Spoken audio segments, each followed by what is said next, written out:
Love, sex, desire. These aren't just emotions to be felt or fleeting impulses to be acted on. To Arthur Schopenhauer, they are something far more profound and far more dangerous. He believed that when we fall in love, we're not really choosing. We're being used by a metaphysical force older than time. A force that doesn't care about your happiness. A force that only wants one thing: reproduction. This is the story of love as illusion, desire as a trap, and how sex, in Schopenhauer's philosophy, is the cruelest trick nature ever played. Welcome to the world of Schopenhauer, philosopher of the will and prophet of suffering. Arthur Schopenhauer was born in 1788 in the city of Danzig, now Gdańsk, Poland, into a wealthy merchant family. His father, Heinrich, was pragmatic and worldly. His mother, Johanna, was creative, literary, and socially ambitious. From an early age, Arthur was different. As a boy, he traveled extensively through Europe, visiting France, England, Switzerland, experiencing both high culture and human suffering firsthand. He rejected his mother's superficial social world and dove into the writings of Plato, Kant, and Eastern mystics. He was brilliant, solitary, brooding.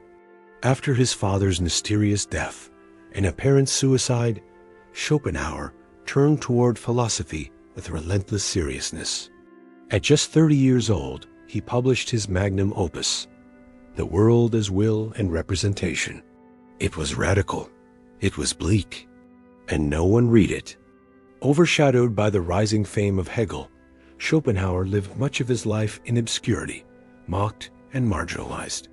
But he never stopped writing. Only later, after decades of solitude, did his ideas begin to take root. To understand Schopenhauer on love, we need to understand the will, love. In Schopenhauer's universe, the most fundamental reality isn't material. It's not logic. It's not even God. It's something deeper, darker. It's the will-blind, unconscious, insatiable drive that powers all life. The will is not your individual motivation or personality. It's the force behind all existence. It's what moves the planets. Schopenhauer wrote, "The inner content of all phenomena." It's what fuels hunger, fear, and instinct. It's what makes the salmon swim upstream to die. And it's what makes you fall in love. The will is the thing in itself. Everything we perceive is a representation and illusion projected by our mind. But beneath it all is will, pure, aimless striving. Will doesn't care about logic. It doesn't care about goodness. It doesn't care about you. It just wants to continue. And for that, it needs one thing above all else: reproduction. So let's talk about love. That warm, beautiful, aching thing. The poems, the songs, the lifelong longing. To Schopenhauer, it's all a trap. Is actually more important than all other aims in human life. And therefore, it is quite worthy of the profound seriousness with which everyone pursues it. Romantic love is not noble. It's not divine. It's actually nature trying to create the best possible offspring. It's biological manipulation, a disguise worn by the will to achieve its only goal, procreation. He wrote, "The ultimate aim of all love affairs. What looks like romance? Think about it. Why are we attracted to symmetry? Why do opposites often attract? Why do we sometimes fall madly in love with people we barely know?" According to Schopenhauer, these are not coincidences. They are the result of unconscious forces seeking to balance out genetic weaknesses or enhance evolutionary traits. He believed that the will chooses a partner for us not for our benefit, but for the benefit of the yet unborn child. And once that goal is achieved, once the relationship no longer serves reproductive value, the illusion fades.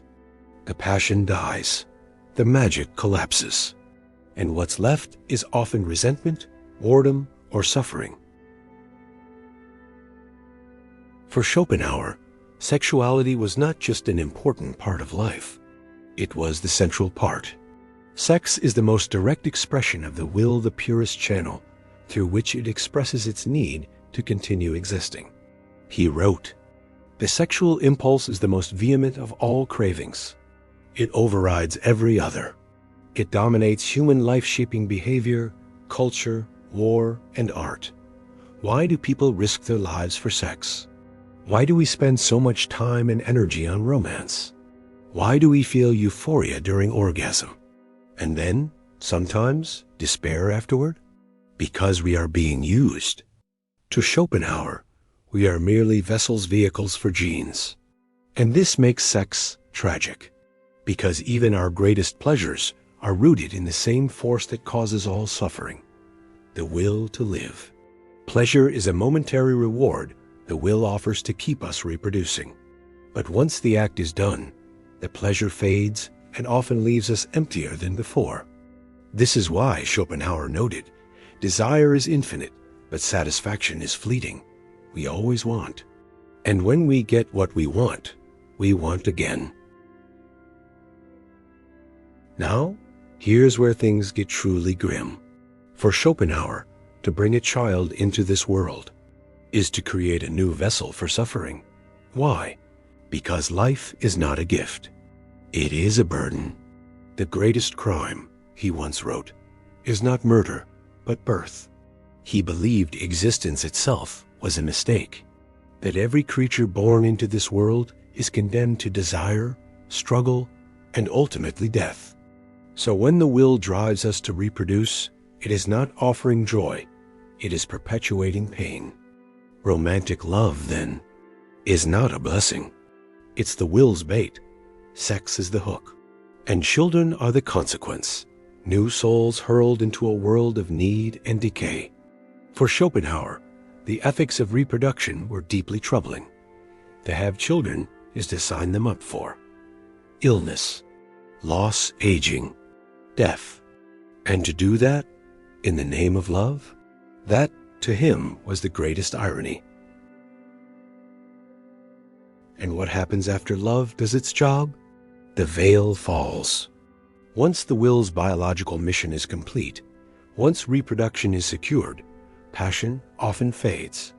Schopenhauer observed that many couples, once madly in love, find themselves disillusioned, irritated, even hostile. Why? Because the original attraction was never about you. It was about the child your genes could produce. When that goal is gone, so too is the illusion. Love is deceptive because it aims at the species while pretending to aim at the individual. He saw marriage as a tragic institution, one built on a lie told by the will to keep the species going. People enter it expecting joy and permanence. Instead, they often find duty, fatigue, and sacrifice. Marriage, in Schopenhauer's view, is not a union of souls. It's a biological contract, one that benefits the unborn child more than either parent. Now we come to one of the most difficult and controversial aspects of Schopenhauer's work, his views on women. Let's be clear, by modern standards, Schopenhauer was deeply misogynistic. In his notorious essay, On Women, he wrote that women are, by nature, meant to obey. He described them as manipulative, short-sighted, emotionally volatile, and intellectually inferior. Why did he think this? Because he believed women were tools of the will, even more so than men. He saw them as embodiments of nature's reproductive instinct. Their charm, their beauty, their emotional intuition, all of it, he said, was the will ensuring reproduction. He even claimed women lose their value to men once they can no longer bear children because their biological function, in his view, is no longer useful. It's worth noting, these ideas were shaped by Schopenhauer's toxic personal experiences with women. He never married. He lived mostly alone. He once even assaulted a female neighbor, pushing her down a flight of stairs during a dispute. The courts forced him to pay her compensation for the rest of her life. And yet, within this ugliness lies a twisted consistency. Schopenhauer saw everyone, men and women, as victims of the will. His contempt for women was not about power, it was about their role in perpetuating suffering through reproduction. Still, his views are deeply flawed, outdated, and in many ways indefensible. But to understand his philosophy fully, we must confront them directly. So is there any hope? Any redemption in this dark vision? Schopenhauer thought so. He believed there are rare moments in life when we can escape the grip of the will, not through love, not through pleasure, but through art. When we listen to music, or gaze at a painting, or lose ourselves in nature, we enter what he called a will-less state. In these moments, we are no longer striving. We are not desiring. We are simply perceiving. He considered music the highest art because it speaks directly to the will without the need for images or words. Music expresses the inner essence of all life, he wrote. In these aesthetic experiences, we glimpse a reality beyond suffering, a momentary liberation, but the ultimate form of escape was something even deeper. For Schopenhauer, true salvation comes not from fulfilling our desires, but from denying them. In the tradition of Eastern religions, he admired figures who renounced the world: Buddhist monks, Christian ascetics, saints who embraced poverty, celibacy, and compassion.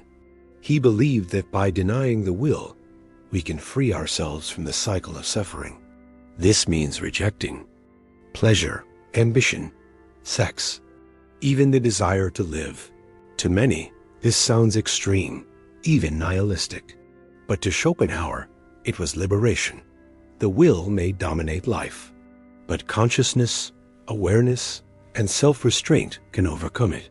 Through asceticism, one can enter a state of inner peace, no longer a puppet, but a witness, a soul freed from the great lie of desire.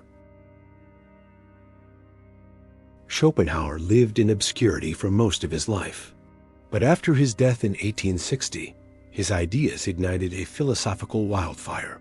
His dark vision of desire, his concept of the will as the driving force of life, would shape generations of thinkers. Let's start with Sigmund Freud. Freud took Schopenhauer's metaphysical will and reimagined it as the libido, a psychological force of unconscious sexual drives. He said Schopenhauer had essentially discovered the unconscious before he had. Freud agreed. Sexual desire isn't a rational choice. It's a primitive compulsion. Our conscious lives are shaped, if not dominated, by desires we don't understand. And then came Nietzsche. Nietzsche began his philosophical life as a disciple of Schopenhauer. He loved the emphasis on art, music, and the tragic view of existence. But Nietzsche rejected Schopenhauer's pessimism. He saw the will not as something to escape, but as something to embrace, to affirm life, not deny it. Where Schopenhauer said no to life, Nietzsche screamed yes. To live is to suffer, Nietzsche wrote. To survive is to find some meaning in the suffering. So while Nietzsche broke from Schopenhauer, the influence remained deep, especially in the way both philosophers saw desire as a central metaphysical force. Schopenhauer's ideas also made him a rare bridge between Western philosophy and Eastern religion. Long before the West seriously engaged with Buddhism, Schopenhauer saw its profound truth. He admired Buddhism's core teachings, that life is suffering, that desire is the root of suffering.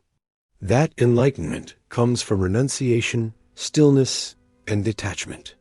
He even wrote, "If I were to take the results of my philosophy and express them in the form of a religion, it would be closest to Buddhism." Both Schopenhauer and the Buddha believed that desire is endless and that freedom can only be found by transcending the self. In a world obsessed with progress, wealth, romance, and more, Schopenhauer dared to say, what if the way out is to want less? He wasn't offering optimism.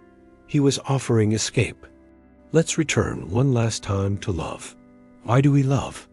Schopenhauer says, It's not for us. It's for the species. That magnetic pull toward a stranger, that ache, that obsession, that sacrifice, that is not personal. It's the will operating through you. You think you're in control, but behind the scenes, nature is playing chess with your hormones as pawns. Schopenhauer revealed the brutal metaphysical truth behind what we call romance. Love is a biological spell cast by the will to live. It promises joy, but it delivers duty. It seduces you with beauty, then burdens you with repetition. And yet, there is beauty in this tragedy, because in knowing this, in seeing through the illusion, you gain something rare, freedom of the mind. You no longer chase ghosts. You no longer expect perfect bliss from a biological urge. You can love without illusion, desire without slavery, and maybe, just maybe, let go. Arthur Schopenhauer was many things: a pessimist, a genius, a lonely man with a bitter tone. But more than anything, he was honest. Where others saw love as sacred, he saw it as survival. Where others praised creation, he questioned it. Where others feared death, he almost welcomed it. He didn't write to inspire, he wrote to reveal. And what he revealed was this: we are born into a world not of our choosing, driven by forces we do not control, haunted by desires that bring pain as much as pleasure. But in the midst of that chaos, through reflection, through art, through wisdom, we can find a path of detachment, a kind of peace in the knowledge that we are no longer deceived. That, perhaps, is love's greatest lesson, not ecstasy, but clarity. Thank you for walking into the dark forest of Schopenhauer's mind.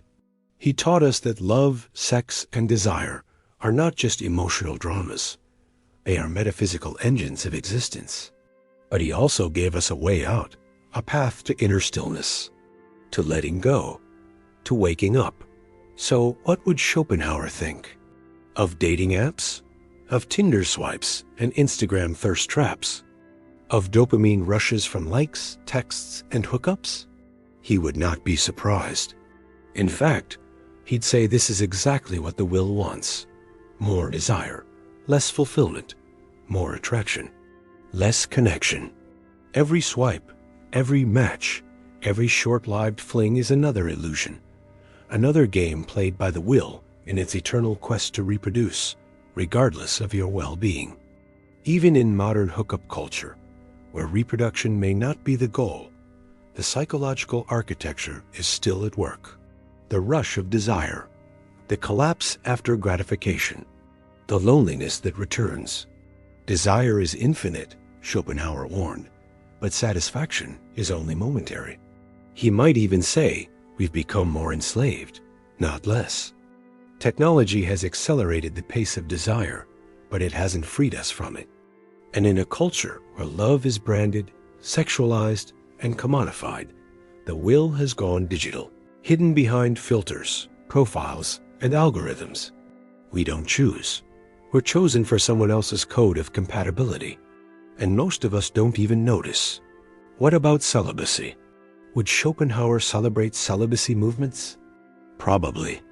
Not for moral reasons, but because celibacy is one of the few ways to resist the will. To Schopenhauer, sexual abstinence wasn't repression. It was liberation. He believed the happiest people were those who renounced desire because they no longer played the will's game. He wrote, "Every human life is ultimately a tragedy, but the wisest course is to withdraw from it."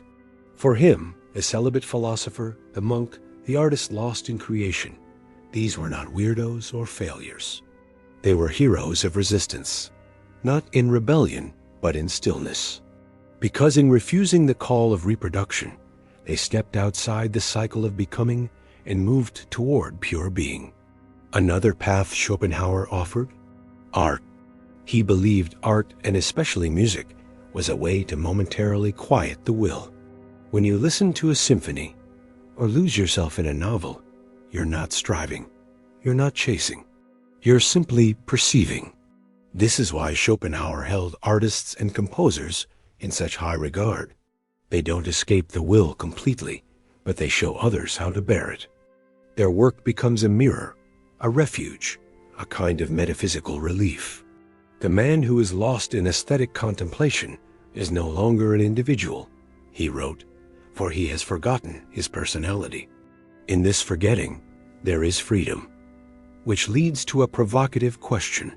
In a world of endless sexual stimulation and shallow pleasure, could art be the true aphrodisiac of the soul? What do you think? Is love just a trick of the species? Is Schopenhauer too cynical or brutally honest? Can we live without desire, or would we want to? Leave your thoughts in the comments.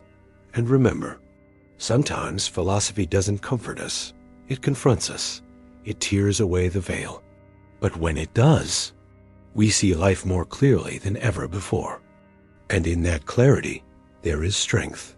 If this video opened a new window in your mind, if it challenged your views or gave you pause, then maybe, just maybe, Schopenhauer would smile. Because in a world of illusion, to see clearly is the first act of freedom. Don't forget to like, subscribe, and share. More deep philosophy coming soon.